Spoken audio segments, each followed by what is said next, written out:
Going into Cadjpy Yen, I actually mentioned last week the potential of the market showing a rejection from around this zone here, pushing back off to the upside. We got a fake bullish pin bar characteristic candle, but what you must remember about this here is that the market did technically break out of these areas here. So it broke out. We didn't see any continuation to the upside from that point, showing the continuation. We've actually seen the market start to break down lower here.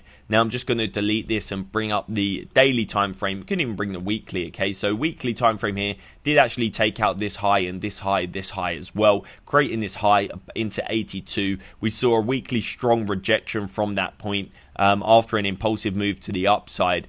Daily time frame as well, you can see here price pushed into this area here, then has really ranged in this period before we saw a bit of a push to the downside last Friday. Now, not a great amount of movement. We can see that there's a slight head and shoulders pattern here. With the left shoulder, we got the head, and then we've got the right shoulder here as well. You could use a angled neckline there just to show that the market there was losing its momentum. We then saw the market break below this point. Price failed to push back above, otherwise it would have been a classic stop move, hunting those equal lows right there. We didn't get it, and the market is pretty much shown a lower low, lower high, and is now continuing to the downside.